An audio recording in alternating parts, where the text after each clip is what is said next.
let's finish up the Mississippian and the Southeastern Ceremonial Complex. Just a summary, and we're going to look at one or two other pieces. Our realm, located here, floats on a kind of primordial sea. The above world is populated by creatures, particularly Thunderbird, and in opposition to Thunderbird, we have the underworld panther.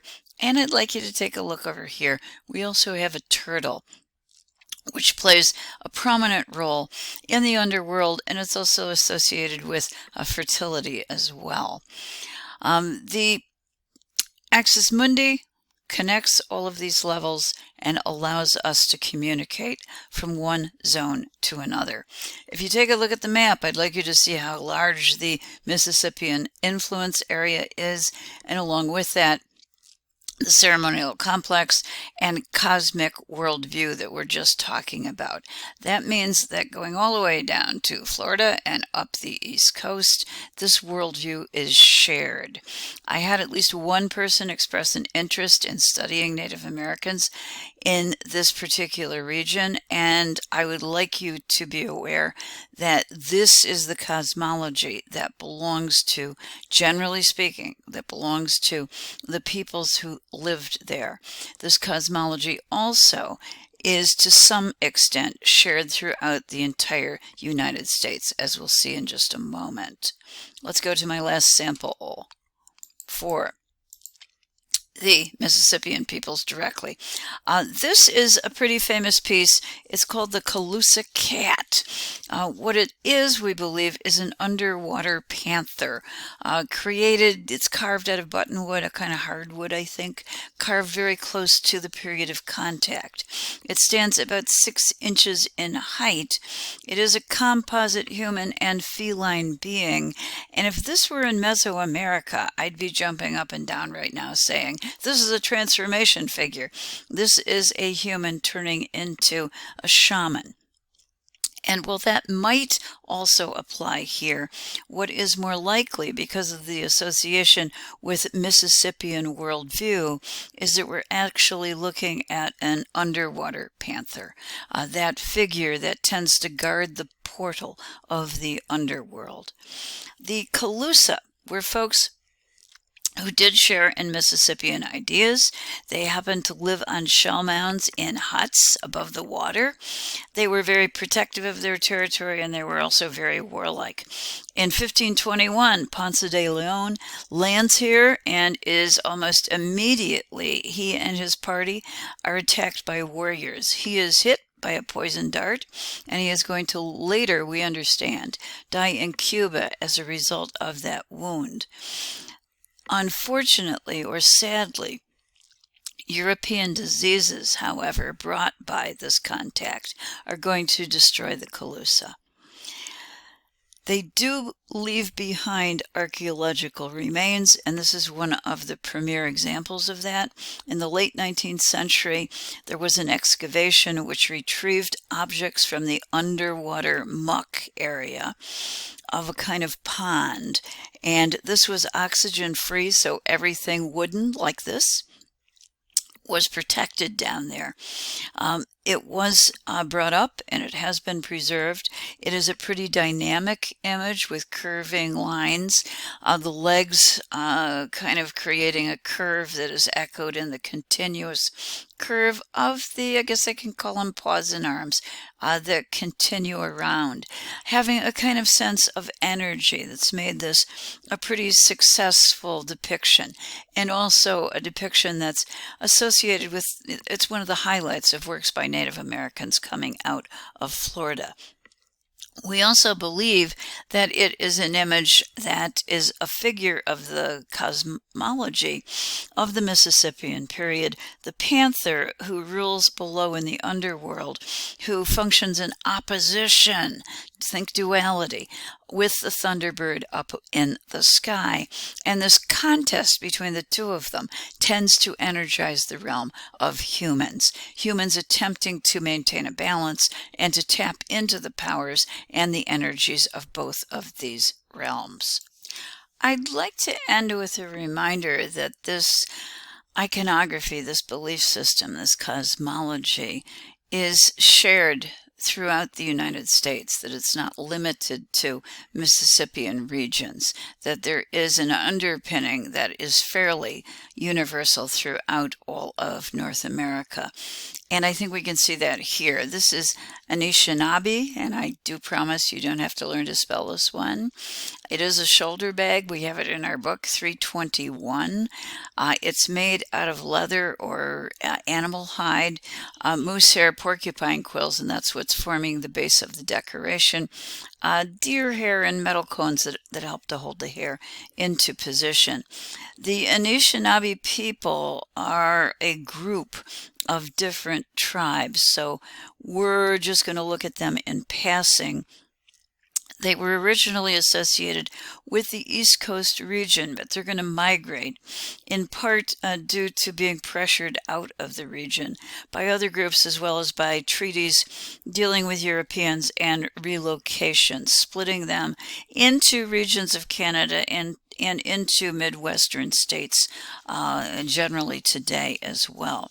Their name, the Anishinaabe, translates as the good humans, or those following the Great Spirit, and that's what we're looking at on this shoulder bag. The depiction is of Thunderbird, and it is Thunderbird who is associated with the Great Spirit, and he is the main figure taking care of the above world. As our book indicates, he is in constant battle with the divine beings in the underworld, and it is this conflict between them, this fighting for power, authority, and balance, shifts of balance, that will energize the whole cosmic pattern of life, and in particular will energize our realm. I'd like us also to take a look at the work on the right, which is essentially the same thing, but it is located in the Metropolitan Museum of Art, and I think you have a chance of actually seeing it in the Met. Let's just take a closer look. This is a bag also that's important, the one in the Met, because we actually know the owner of that bag, and we have a documented photograph. This is a photo of the Reverend Peter Jones. He was Native American, but he also became Christian and is the first ordained Native American minister. With that position, he traveled to the UK, to Great Britain, where he attempted to gain support so that he could come back home and acquire land permanently for his people. This was not necessarily a successful effort, but nevertheless, while he was in Scotland, he was photographed by a pair of really famous photographers. Their name is Hill and Adamson. And they did this photograph in an early process referred to as collodion. It's the first photographic process that allows for a positive image to be reproduced from a negative. In other words, we can get multiple copies, which had not been possible previously. The thing that's amazing about Hill and Adamson is that they treat their subject with a degree of respect and a degree of individuality. This indeed is a portrait, and it is a portrait of an individual. And why am I showing it to you? Because we can actually see that our ordained minister did travel to Great Britain, carrying his Anishinaabe bag with him. And we're seeing a detail of that over on our right. Let's take a closer look at the bag. Decorated with porcupine quills and with horsehair hanging at the bottom from metal shafts hanging downward. What we have here is again a depiction of the basic cosmology of North America. We have Thunderbird located in the center, so he represents the above world. Over here on our left, we have a turtle, and the turtle we've already seen in the cosmological diagram that shows the below world or the underworld. So we have these two main figures complementary figures, also figures representing major forms of duality. I have one last figure, and I'm sorry I can't be as specific. This is a human being located to the other side of Thunderbird, and the interpretation, we aren't sure, but the interpretation has to be that it deals with the middle world, with our world, and perhaps it actually represents the owner of the bag. The bag is also decorated with a series of wavy lines going around the borders of this. And again, we can't be certain. It might be a reference to water, but it also might be a reference to cosmic energy. Energy that's kind of being transmitted to our level through this constant combat between the upper world and the lower world. This item would have been crafted by a woman.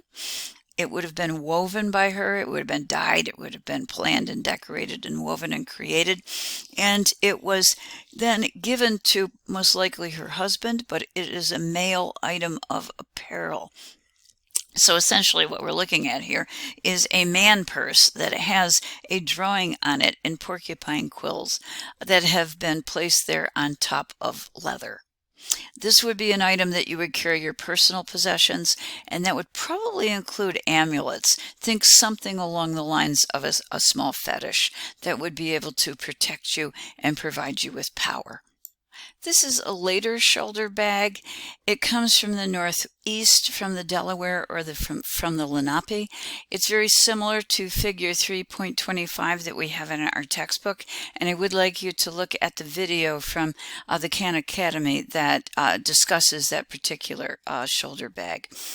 This is, I'm going to say, updating in a sense some of the materials because it's incorporating trade beads or European made beads in the design, creating relatively vibrant surface patterns, but following some of the native traditions and some of the native designs. The photograph down in the lower right is a photo taken in 1913, and it shows you the way in which these bags were worn, and that does include wearing two of them.